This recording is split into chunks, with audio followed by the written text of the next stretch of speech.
오늘 본문의 말씀을 그 원문 성경으로 보면, 왜냐하면 다윗은 햇사람 우리아의 일을 제외하고는 여호와 보시기에 옳은 일만 하였고 살아 있는 동안 여호와께서 명하신 모든 일을 하나도 어기지 않았기 때문이다. 이렇게 기록하고 있습니다. 여러분, 우리는 이 짧은 이 구절을 통해서 하나님은 우리의 마음을 감찰하실 뿐만 아니라 우리의 일생, 우리의 생애 속에 우리의 마음을 감찰하실 뿐만 아니라 우리의 모든 걸음에 주목하시는 분이심을 알 수가 있습니다. 우리의 모든 행위에 하나님은 주목하고 계신다는 것입니다. 여러분, 성경은 다윗의 생애에 대해서 아주 짤막하게 요약해서 기록해 놓으신 것입니다. 이는 다윗이 햇사람 우리아의 일 외에는 평생에 여호와 보시기에 정직히 행하고 자기에게 명하신 모든 일을 어기지 아니하였음이라. 여러분, 열왕기상 11장 4절에 보면 솔로몬의 나이 늙을 때 왕비들이 그 마음을 돌이켜 다른 신들을 쫓게 하였으므로 왕의 마음이 그 붙인 다윗의 마음과 같지 아니하여 그 하나님 여호와 앞에 온전치 못하였으니, 이렇게 기록하고 있습니다. 솔로몬은 그 아버지 다윗의 마음과 같지 않았다. 다윗의 마음과 같지 않았다. 이렇게 기록하고 있습니다. 이것은 하나님의 평가인 것이죠. 여러분, 우리가 아는 것처럼 솔로몬은 전무후무한 지혜를 받았던 사람이었습니다. 솔로몬 같은 지혜는 전에도 없었고 후에도 일어날 수 없다는 것을 말씀하셨어요. 하나님의 지혜를 받아서 이스라엘 역사 속에서 최고의 전성기를 누렸던 사람이었습니다. 그런데 말년에 가서 타락의 모습을 보여주고 있는 것입니다. 그 타락의 모습은 하나님 말씀에 불순종했다는 것이죠. 하나님 말씀을 알면서도 그는 말씀에 불순종했습니다. 여러분, 우리가 신명기 17장 16절로 17절에 보면 하나님께서 이스라엘 왕이 되는 사람들에게 말씀하신 내용이 기록되어 있어요. 이스라엘의 왕된 자는 말과 금, 은, 아내를 많이 두어 미혹당하지 말라는 말씀이 기록되어 있습니다. 그런데 솔로몬은 하나님보다도 이집트의 말과 전차를 수입했습니다. 애굽에는 말들이 유명했죠. 준마가 유명했습니다. 그래서 그 이집트, 애굽에 있는 그 말과 전차를 수입해서 군사력을 강화시켰습니다. 그리고 호화로운 생활을 위해서 과도한 세금을 징수했죠. 금과 은을 쌓아 놓았습니다. 육체적인 쾌락을 위해서 모압과 암몬과 그리고 에돔, 시돈, 헷 등지로부터 천명의 처첩을 거느렸던 것을 성경에 기록하고 있습니다. 그래서 솔로몬 왕의 말년에 이렇게 미혹을 받게 된 것입니다. 솔로몬의 나이 늙을 때 왕비들이 그 마음을 돌이켜 다른 신들을 쫓게 하였다. 자, 이방 여자들이 솔로몬에게 시집을 올 때 그들이 섬겼던 그 이방 신들을 도입한 것입니다. 그래서 신상들을 세워놓았고, 그리고 솔로몬이 나이 들어 늙었을 때 그의 마음을 움직였다는 것이죠. 그래서 우상을 숭배하게 하는 그런 일들이 벌어지게 됐던 것입니다. 그러므로 하나님께서는 솔로몬의 마음이 그 아버지 다윗의 마음과 같지 않았다, 이렇게 평가를 하셨던 것입니다. 어떤 사람들은 자기 자신들이 쓴 그 책을 통해서 다윗의 생애 가운데서 그가 저질렀던 많은 잘못들을 열거하고, 그리고 그 죄를 밝히기 위해서 수많은 책들을 참고하고 그래서 다윗이 범한 죄들이 무엇인가를 그 죄의 목록을 열거하는 것들을 보게 됩니다. 그러나 성경에 기록되어 있는 말씀과 같이 하나님께서는 우리아의 일을 제외하고는 다윗이 하나님을 항상 기쁘게 하였다고 증거하고 있는 것입니다. 여러분, 이것은 변함없는 사실인 것입니다. 왜? 하나님께서 그렇게 평가하고 그렇게 증거하고 계시기 때문에, 하나님의 평가는 객관적이기 때문에 이것은 변함이 없는 사실인 것입니다. 여러분, 우리가 사람의 기준으로, 사람의 눈으로 봤을 때는 다윗은 몹쓸 짓을 한, 절대로 용서받을 수 없는 사람이에요. 나쁜 사람이에요. 왜냐하면 우리아의 아내, 우리아가 누굽니까? 다윗의 그 충신 가운데 30용사 중에 한 사람이에요. 다윗을 위해서 자기의 목숨을 초계같이 버릴 수 있는 그러한 충신 중에 충신입니다. 30용사 중에 한 사람이에요.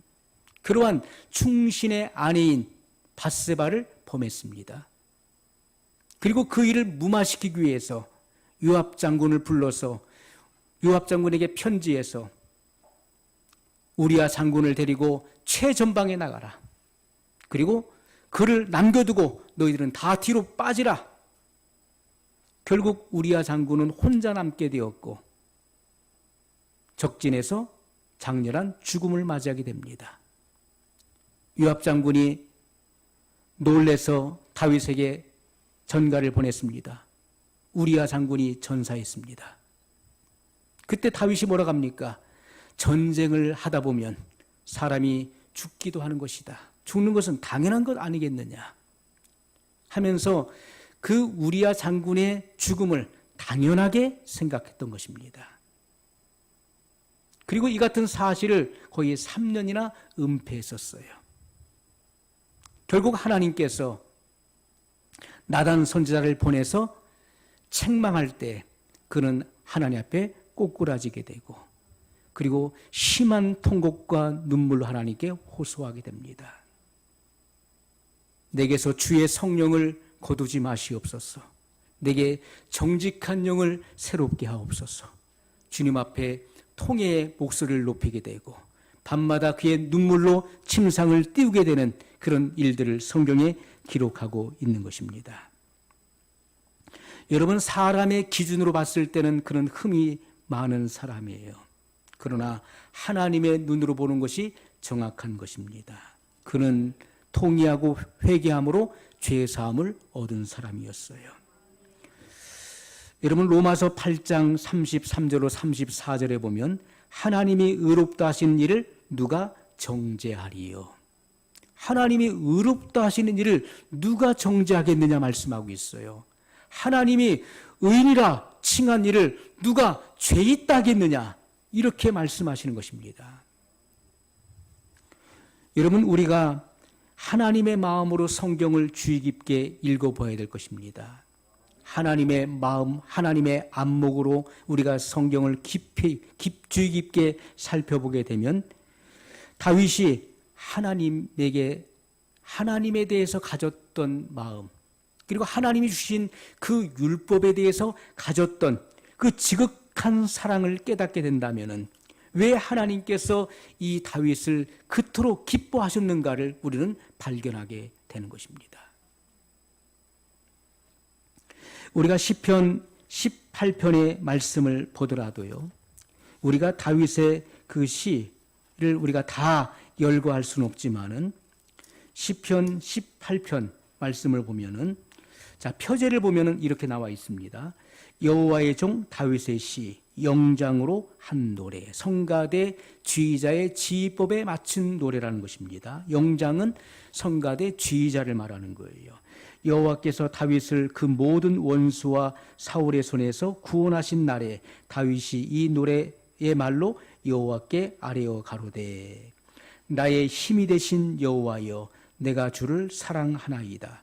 여호와는 나의 반석이시요 나의 요새시요 나를 건지시는 자시요 나의 하나님이시요 나의 피할 바위시요 나의 방패시요 나의 구원의 뿌리시요 나의 산성이시로다. 2절까지만 읽었습니다.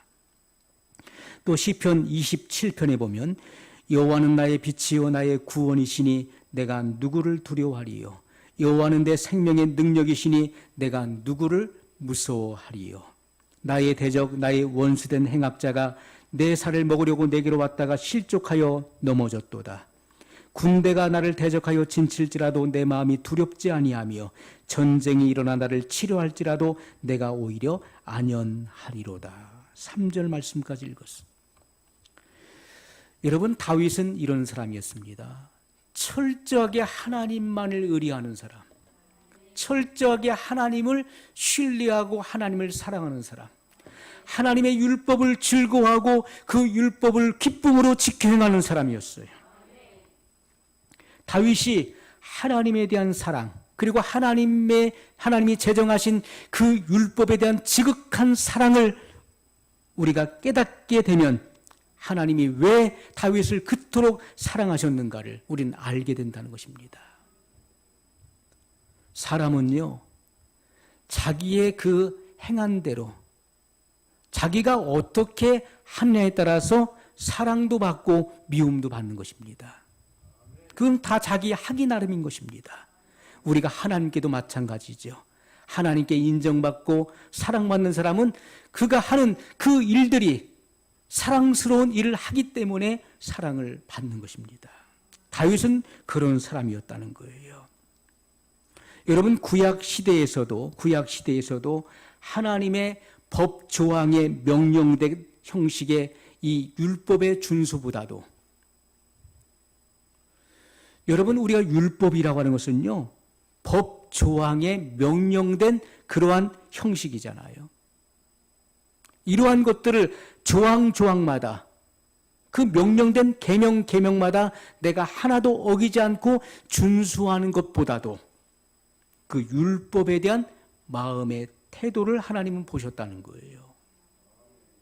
네가 그것을 지켰냐 안 지켰냐 그것을 하나하나 세세히 따지는 것보다도 이것은 지켰고 저것은 지키지 못했고 하는 부분들을 조항을 따지는 것보다도 하나님은 그 율법에 대한 그 마음을 보셨다는 거예요. 지금도 마찬가지입니다. 하나님은 우리가 말씀 중에서 어떤 것을 지켰고 지키지 못했는가를 세세하게 따져 물으면서 심판하시는 것이 아니라 그 하나님의 명령된 계명에 대해서, 하나님의 그 말씀에 대해서 내가 어떠한 마음과 그리고 어떠한 신앙적 태도를 갖느냐 하는 것에 관심을 가지신다는 것이죠. 여러분, 구약시대에 있어서 다윗과 같이 완전한 마음으로 하나님을 섬겼던 사람이 있었다면 지금 신약시대입니다. 다른 말로 은혜시대예요. 보라, 지금은 은혜 받을 만한 때요. 보라, 지금은 구원의 날이로다. 지금은 우리가 하나님의 은혜를 받을 수 있는 그런 은혜 시대인 것입니다. 지금은 성령 시대입니다. 자기를 흠없는 제물로, 산 제물로 하나님께 완전히 바치는 사람에게 성령을 선물로 주시는 그런 성령 시대인 것입니다. 지금은 예수님의 재림을 준비하는 그러한 준비 시대인 것입니다. 지금은 이방인의 시대예요. 이방인의 충만한 수가 채워지기까지 하나님은 길이 참고 기다리셨습니다. 이방인의 충만한 수가 채워져야 되는 것입니다. 그제야 끝이 오는 것입니다. 여러분, 마태복음 24장에 보면 지금은 재난의 때인 것을 분명히 말씀하고 있고, 온 세상에 복음이 전파되어야 그제야 끝이 오리라. 그 끝은 바로 예수님의 재림을 말씀하고 있는 것입니다. 온 세상에 복음이 전파되어야 돼요. 그것이 선교사를 통해서든지 또한 방송 매체를 통해서 이 복음은 전파되는 것입니다. 그래서 온 천하에 복음이 전파됐을 때 그때 예수님은 재림하시는 것이라고 분명히 성경은 기록하고 있는 것입니다. 여러분, 그렇기 때문에 지금은 성령 시대이기 때문에 믿는 자들에게 성령을 부어주시고 자기를 완전히 헌신한 자들에게 성령의 세례를 주시는 이러한 성령 시대이기 때문에 구약 시대보다도 우리는 더 완전하게 하나님께 나아갈 수 있고 완전하게 하나님 말씀을 지켜낼 수 있게 되는 것입니다.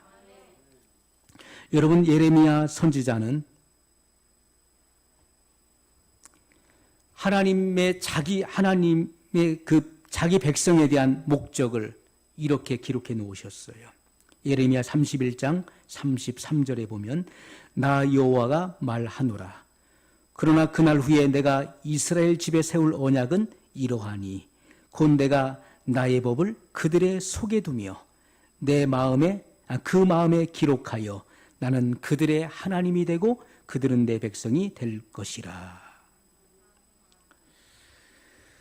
여러분, 하나님의 백성에 대한 하나님의 그 목적을 기록해 놓은 말씀이에요. 곧 내가 나의 법을 그들의 속에 두며. 구약시대 하나님께서 십계명을 제정해 주실 때 그때는 돌비에 새겨졌습니다. 두 돌판에 1계명부터 4계명까지, 한 돌판에는 1계명부터 4계명까지를 기록해 놓으셨어요. 이것은 하나님에 관한 계명입니다. 또 하나의 돌판에는 5계명부터 10계명까지 바로 인륜에 관한 계명을 기록해 주셨어요. 구약시대에 하나님께서 이 지엄한 율법 가운데 10계명을 주실 때는 돌비에 새겨졌지만은, 그러나 신약시대, 성령시대에는 우리의 마음판에 성령으로 우리의 신비에 깊이 새겨주신다는 말씀이에요. 여러분, 하나님께서는 율법을 지키는 일이 단순히 어떤 형식적인 것, 의무적인 이행이 아니라 마음으로부터 율법을 지키게 될 날을 즐거움으로 기다리셨다는 것입니다. 성령이 임하시면 성령이 그들 가운데 영구적으로 임하셔서 그 하나님의 명령된 모든 말씀들을 즐거이 행하게 될 것을 하나님은 기쁨으로 기다리셨다는 거예요. 그래서 나는 그들의 하나님이 되고 그들은 내 백성이 되리라, 이렇게 선언하신 것입니다. 여러분, 사도 바울도 이러한 정신에 입각하여 로마서 13장 8절로 10절에 이렇게 기록한 것입니다. 남을 사랑하는 자는 율법을 다 이루었느니라. 남을 사랑하는 자는 율법을 다 이루었다는 거예요. 간음하지 말라, 살인하지 말라, 도둑질하지 말라, 탐내지 말라 한 것과 그 외에 다른 계명이 있을지라도 내 이웃을 내 자신과 같이 사랑하라 하신 그 말씀 가운데 다 들었느니라.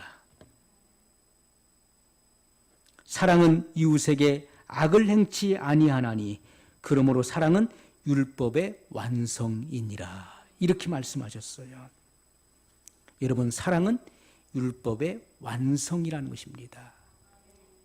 사랑하는 사람은 율법을 이뤘다는 거예요.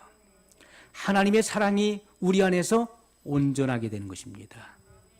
하나님의 사랑이 순종하는 자를 통해서 완전해지는 거예요. 이웃사랑을 실천하는 사람은 이 모든 10계명 뿐만 아니라 모세오경에 기록되어 있는 613가지나 되는 그 많은 조항들이 있을지라도 그것을 다 성취한 것입니다.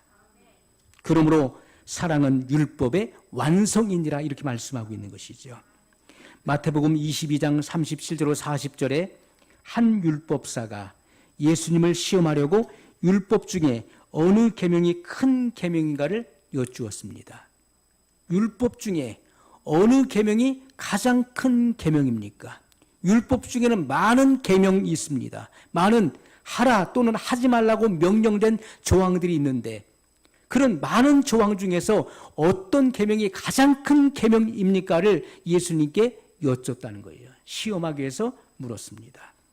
그때 예수께서 가라사대 내 마음을 다하고 목숨을 다하고 뜻을 다하여 주 너의 하나님을 사랑하라 하셨으니 이것이 크고 첫째 되는 계명이요 둘째는 그와 같으니 내 이웃을 내 몸과 같이 사랑하라 하셨으니 이 두 계명이 온 율법과 선지자의 강령이니라. 아멘. 여러분, 온 율법은 바로 모세오경을 의미하는 것이고 선지자들의 글은 그 외의 모든 성경을 의미하는 것입니다. 그러므로 온 율법과 선지자의 글은 바로 구약 성경을 의미하는 것입니다.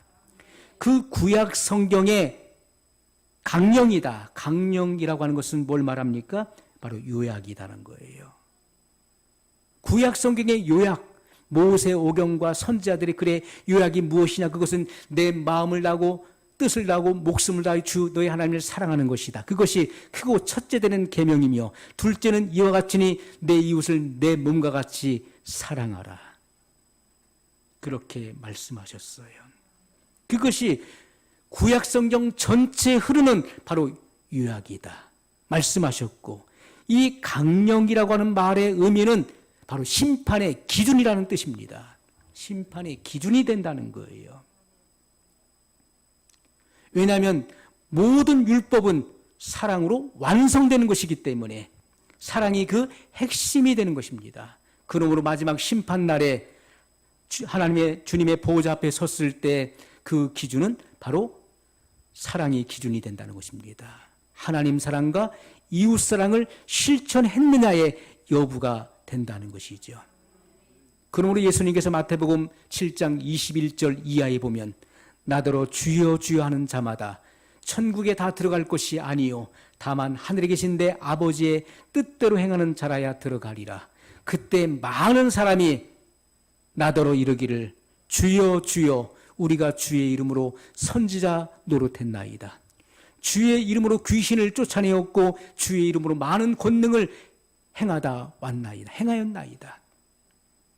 그때 예수님께서 말씀하시기를 불법을 행한 자들아 나는 너를 도무지 알지 못하니 내게서 떠나가라 하리라. 불법이 무엇입니까? 불법은 법을 어긴 거예요. 율법을 어겼다는 것입니다. 여러분, 그 율법의 완성은 사랑인 것입니다. 그러므로 사랑 없이 행한 모든 말과 행위는 바로 불법이 된다는 것입니다.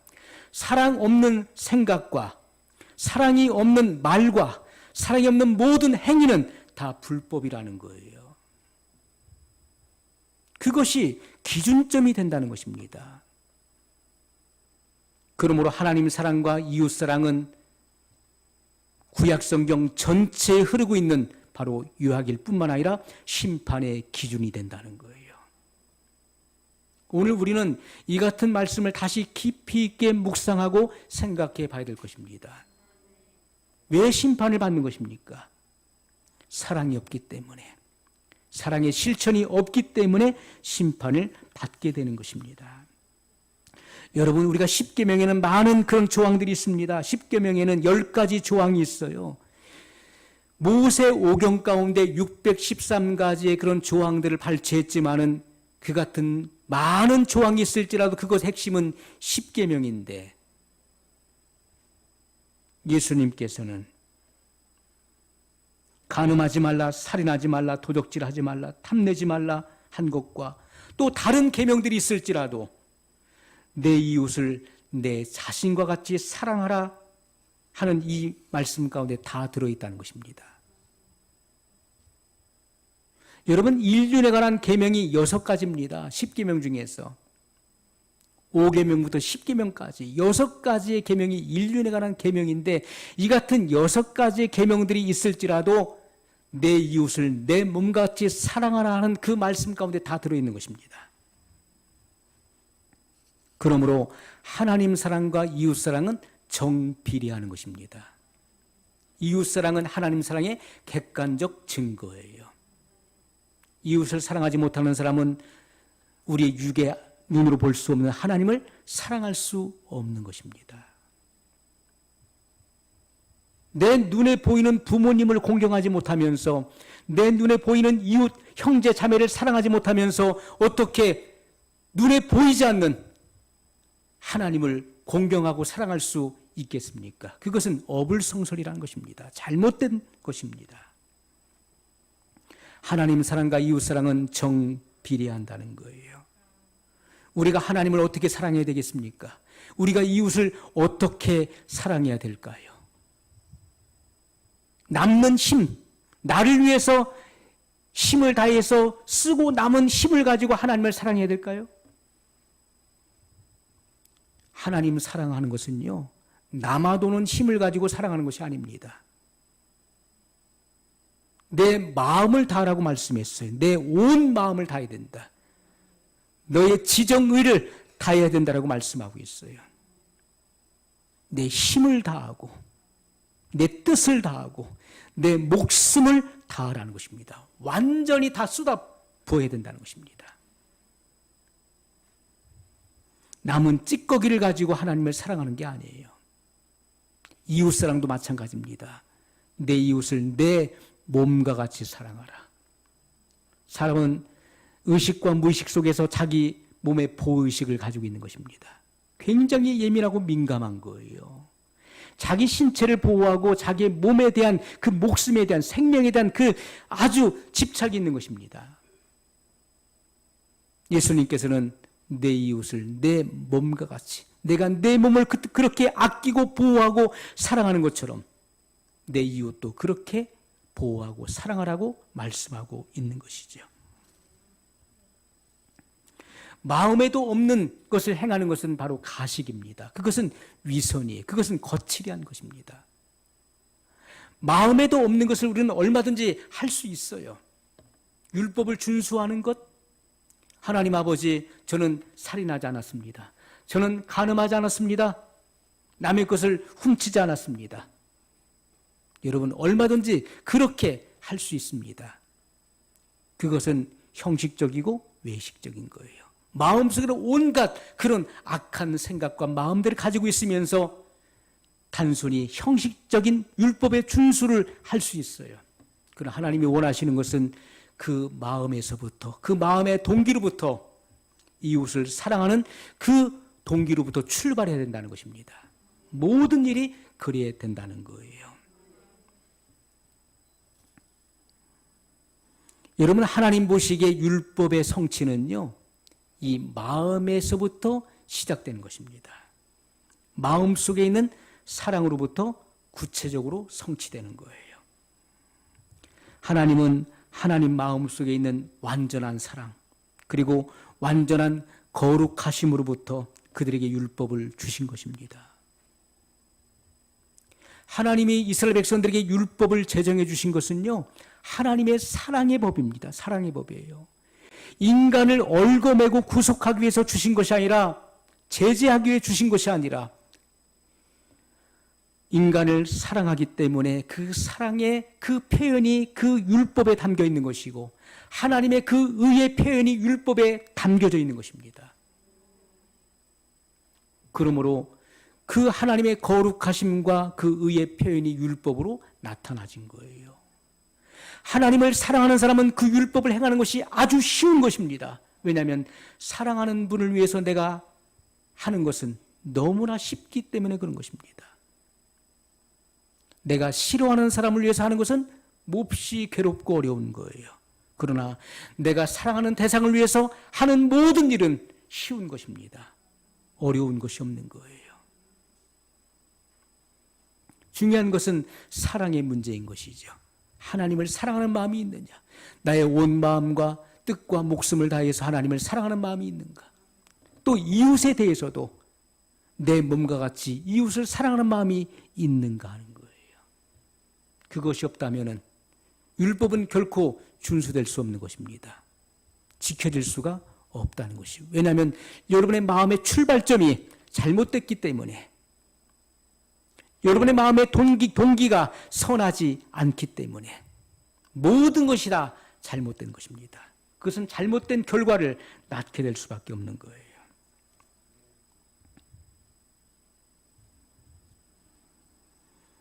여러분, 그러므로 복음을 믿는 하나님의 백성들의 마음 속에서 사랑과 성결을 자아내도록 하나님은 우리의 마음을 그렇게 설계하신 것입니다. 지적 동의의 믿음이 아닌 진실한 믿음, 진정한 믿음을 하나님이 원하시는 거예요. 진정한 믿음의 결과는 순종인 것입니다. 내가 믿기 때문에 순종하는 거예요. 믿지 않으면 절대로 하지 않는 것입니다. 믿으면 하는 것입니다. 여러분, 사도 바울이 증거한 것처럼 디모데전서 1장 5절에 보면 경계의 목적은 청결한 마음과 선한 양심과 거짓이 없는 믿음으로 나는 사랑이거늘, 이렇게 말씀하셨어요. 경계의 목적은, 자, 경계가 무엇입니까? 경계는 명령을 말하는 거예요. 이것은 절대적인 복종을 요구하는 명령을 의미하는 것입니다. 하나님 말씀은요, 절대적인 복종을 요구하는 명령이라는 거예요. 선택사항이 아닙니다. 이것은 거룩한 복종을 지금 요구하고 계시는 거예요. 경계의 목적은 청결한 양심과 청결한 마음과 선한 양심과 거짓이 없는 믿음에서 나는 사랑이거늘. 여러분, 가장 순수한 형태의 사랑을 지금 하나님이 말씀하고 계시는 거예요. 바울을 통해서. 가장 순수한 형태의 사랑을 이루는 것, 그것이 하나님께서 이 말씀을 주신 목적이라는 것입니다. 디모데전서를 기록한 그 명령한 목적이라는 것입니다. 율법은요, 처음부터 여기에 목적을 둔 것입니다. 순수한 사랑, 순수한 사랑에 목적을 뒀다는 거예요. 깨끗한 마음으로부터 나오는 사랑. 여러분, 사람 부패한 인간의 심성에서 온갖 악한 생각이 솟아나지 않습니까? 그러나 하나님이 요구하시는 것은 깨끗한 마음에서 우러나오는 사랑을 원하신다는 거예요. 이것이 바로 성결의 본질인 것입니다. 깨끗한 마음에서 우러나오는 사랑. 그래서 우리가 이 성결이라고 하는 말을 성령 세례, 거룩, 또 다른 말로 완전한 헌신, 이렇게 우리가 쓰여지는 것입니다. 그 용어가 그렇게 쓰여지는 것이죠. 여러분, 하나님께서는 이러한 사랑, 이러한 종류의 사랑을 성령 충만한 하나님의 자녀들에게, 그의 주님의 신부들에게 그 마음속에 넣어주신 것입니다. 우리는 성령 충만을 구해야, 성령 충만. 성령 충만은 성령의 지배를 받는 것입니다. 성령의 인도를 따르는 거예요. 그렇기 때문에 성령 충만한 그리스도인들에게, 주의 거룩한 신부들에게 이 같은 사랑의 마음을 부어주신 것입니다. 자, 이제 우리는 마태복음 5장 48절에 예수님께서 말씀하신 것처럼 그러므로 하늘에 계신 너희의 아버지의 온전하심과 같이 너희도 온전하라. 여러분, 산상수훈의 이 같은 그런 요구 조건을 살펴보면요, 산상수훈은 다 약속의 형식으로 되어 있다는 것입니다. 내가 이렇게 하면 내가 이렇게 해주겠다. 내가 이렇게 하면 내가 너에게 이렇게 해주겠다. 이런 약속의 형식으로 되어 있다는 것이죠. 여러분, 그러므로 우리가 이 말씀을 다시 보면은 마태복음 5장 48절의 말씀을 직역하면, 그러므로 하늘에 계신 너희의 아버지의 온전하심과 같이 너희도 온전하게 되어진다. 그 말씀이에요. 하나님 아버지의, 하늘에 계신 하나님 아버지의 완전하심과 같이 너희도 완전하게 되어진다. 여러분, 이 같은, 주님께서 이같이 말씀하실 때 이 같은 말씀의 배경에는 그리스도의 사랑의 명령이 주어져 있는 것입니다. 명령. 그 명령을 순종하는 자가 이 말씀이 그 안에서 성취되는 것입니다.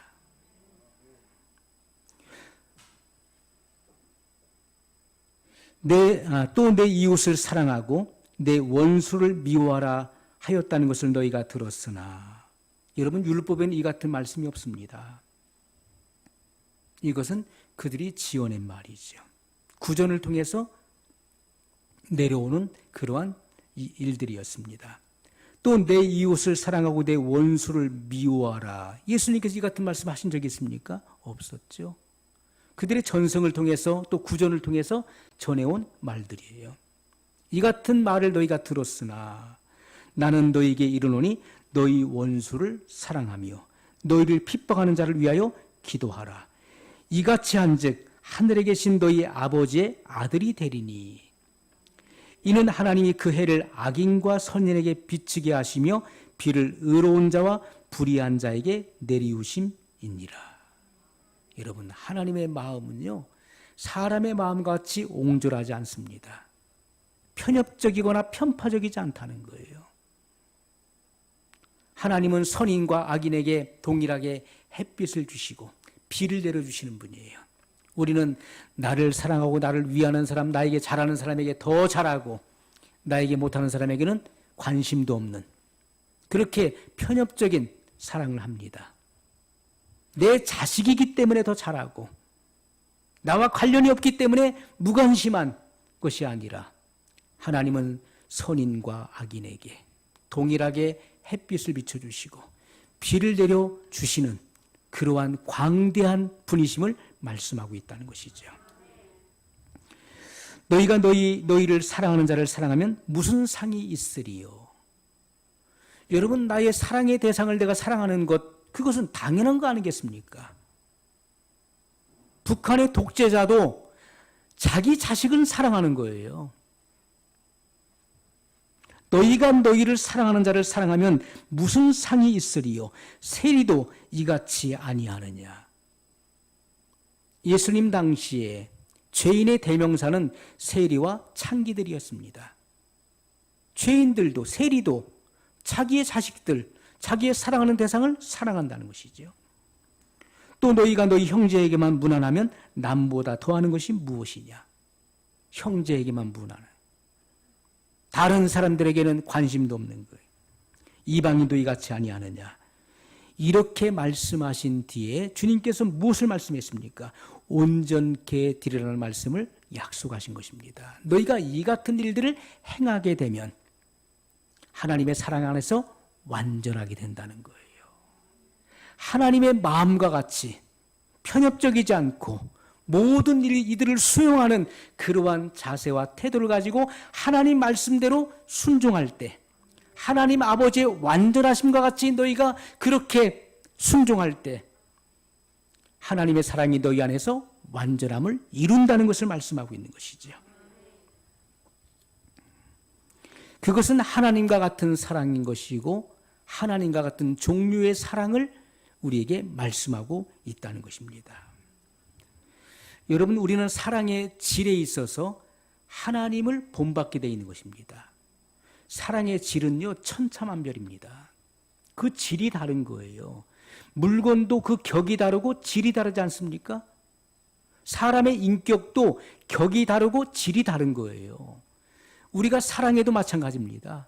그 사랑의 질에 있어서 우리는 하나님의 사랑을 본받게 되어 있는 것입니다. 하나님의 자녀는 하나님의 사랑의 그 질을 본받게 되어 있다는 것이죠. 마태복음 5장은 산상수훈의 시작입니다. 5장, 6장, 7장이 바로 산상수훈. 예수님께서 산에서 교훈하신, 산에서 가르치신 내용들인데 마태복음 5장 전체를 통해서 예수님께서 말씀하실 때 예수님은 모세 율법을 생각하셨던 것이죠.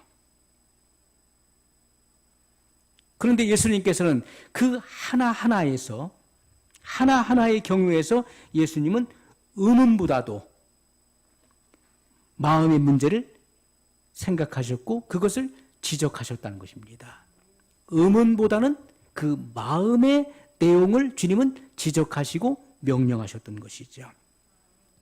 여러분, 의문에 속한 율법, 의문에 속한 율법의 계명, 여러분 성경은 이렇게 말씀하고 있지 않습니까? 의문에 속한 율법의 계명이다. 여러분, 의문이 무엇입니까? 모든 의식에 관한 법을 의미하는 거예요. 모든 의식에 관한 법, 의식적인 율법, 율법의 조항들을 일컫는 말인 것입니다. 여러분, 율법이 폐해졌나요? 하나님께서 율법을 폐하시고 이런 말씀을 통해 사람들은 율법은 지키지 않아도 되는 거야 라고 생각합니다. 의문에 속한 율법을 폐하셨다고 하니까 그러면 의문에 속한 율법의 그 계명, 이 조항들은 지키지 않아도 된다라고 생각하는 사람들이 있어요. 그래서 10계명도 다 필요 없는 것이고 모세 오경에서 발제한 613가지나 되는 그 모든 조항들이 10계명 안에 다 들어있는 것이죠. 그것을 지키지 않아도 된다라고 생각하는 사람이 있습니다. 그런 것입니까? 의문에 속한 율법의 조항, 계명을 폐하셨다라고 하니까 다 없어진 것으로 생각해요. 그렇지가 않은 것입니다. 하나님의 모든 말씀들은 우리가 지켜야 되는 것입니다. 그러면 무엇을 폐하셨다는 것입니까? 바로 제사법, 의식법을 폐하셨다는 것입니다. 그렇기 때문에 우리가 구약에 지켰던 그러한 제사법을 행하지 않는 것입니다. 그것을 폐하지 않으셨으면요, 우리는 죄를 지을 때마다 양, 소 가지고 와야 되는 것입니다. 짐승을 가져다가 제사를 드려야 되는 거예요. 그러나 예수님께서 십자가에서 단번에 영원한 속죄를 이루셨기 때문에 다시는 그 같은 의식법을 행하지 않는다는 말씀이에요. 그래서 우리는 다시는 짐승으로 제사 드리는 법이 없어진 것입니다. 그리고 구약에 지켰던 절기들 지키지 않지 않습니까? 여러분 초막절 지키나요? 저 광야로 나가서 거기서 광야에서 8일 동안 지내다 옵니까? 유월절 지키나요? 양 잡아가지고 그것을 먹습니까? 피를 문 좌우 설주와 임방에 바르고 그리고 급하게 양을 잡아 먹습니까? 안 지키지 않습니까? 그 같은 의식법을 폐했다는 거예요. 그러나 우리가 지켜야 될 것은 십계명은 그것은 하나님께서 주신 법이기 때문에 그것은 반드시 지켜 행해야 되는 것입니다. 주님께서는 의문보다도 이렇게 사람들이 의식적으로 지켜야 될 그런 법 조항보다도 그 마음을 중요시 여기셨다는 거예요. 마음. 우리의 마음의 태도가 어떠냐 하는 거예요. 정말 마음의 동기로부터 순수한 동기로부터 하나님을 사랑하는 그 마음으로부터 내가 말씀을 순종하려고 하느냐 하는 거예요. 여러분 하나님이 주시는 거룩한 사랑은 그 사랑의 능력이 미치는 최대한도로 율법에 순종하기를 힘쓰게 되는 것입니다. 하나님의 사랑이 여러분의 내면 가운데 더 깊이 조명되면 조명될수록 하나님의 사랑을 더 깊이 깨달으면 깨달을수록 여러분은 그 순종의 강도가 더 크게 나타나지는 거예요. 여러분은 하나님에 대한 그 헌신의 강도가 더 깊고 높게 나타나게 되는 것입니다. 얼만큼 하나님의 그 사랑, 그 십자가의 그 위대함을 깨달았느냐, 내가 얼만큼 깊이 있게 이해했느냐, 그 진리가 여러분의 내면 가운데 얼만큼 깊이 있게 도달하느냐에 따라서 그 순종의 정도가 달라지는 것이고 헌신의 정도가 달라진다는 거예요. 그 사랑의 능력이 미치는 최대한도로 그 사랑의 빛이 강하게 내 속에 들어온 사람은요, 자기의 목숨을 초계같이 지푸라기같이 내던져버리고 주님을 위해서 생명을 불사하는 사랑을 하게 되는 것입니다. 예수님께서 말씀하시기를 너희가 나를 사랑하면 나의 계명을 지키라. 너희가 나를 사랑하면 나의 계명을 지키라, 이렇게 말씀했어요. 사랑하지 않기 때문에 안 지키는 것입니다. 사랑하지 않기 때문에 말씀을 듣고 무시하는 것입니다.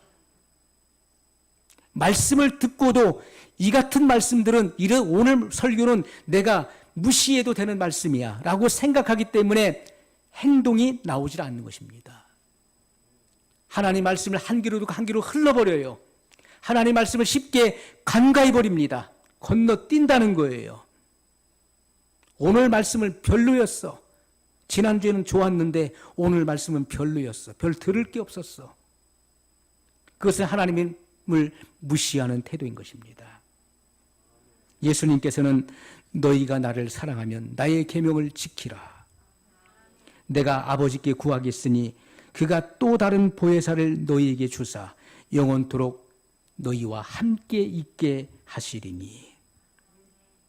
나의 계명을 가지고 지키는 자라야 나를 사랑하는 자니 저는 내 아버지께 사랑을 받을 것이요 나도 그를 사랑하여 그에게 나를 나타내리라. 이렇게 말씀하셨어요.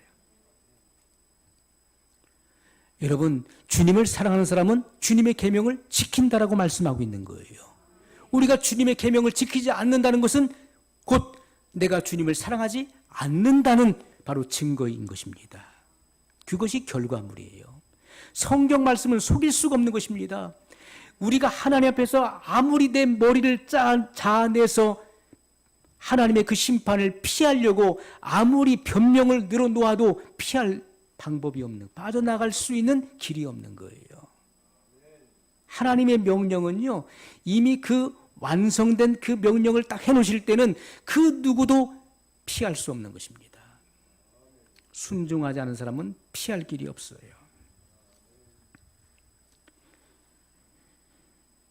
사람이 나를 사랑하면 내 말을 지키리니. 여러분, 예수님께서 하신 말씀이에요. 사람이 나를 사랑하면 내 말을 지키리니 내 아버지께서 저를 사랑하실 것이요 우리가 저에게 와서 거처를 저와 함께 하리라. 여러분, 얼마나 위대한 말씀입니까? 하나님 말씀을 순종하는 자에게는 우리가 저에게 와서 거처를 함께 한다. 우리가 누굽니까? 성부 하나님과 성자 하나님께서 내 마음 안에 오신다는 거예요. 결국 성삼위 하나님께서 내 마음 안에 오셔서 이 모든 율법의 요구가 이루어지도록 만들어 주신다는 거예요. 나를 사랑하지 아니하는 자는 내 말을 지키지 아니하느니라. 여러분, 성경에 기록된 말씀인 것입니다. 나를 사랑하지 아니하는 자는 내 말을 지키지 아니하느니라. 요한복음 14장에 나오는 말씀들이에요. 우리는 주님의 이 같은 약속의 중대성을 깨달아야 될 것입니다. 여러분, 오늘 우리들은 하나님이 기뻐하시는 거룩한 신부들이 되어야 되는 것입니다. 하나님이 기뻐 받으시는 거룩한 신부들이 되어야 돼요. 그들은 하나님의 말씀을 주의 깊게 깨닫고 그리고 순종하는 순종의 열매로 나오는 자들인 것입니다. 오늘 말씀을 기억하면서 우리 한 목소리로 같이 기도하겠습니다. 영원하신 사랑의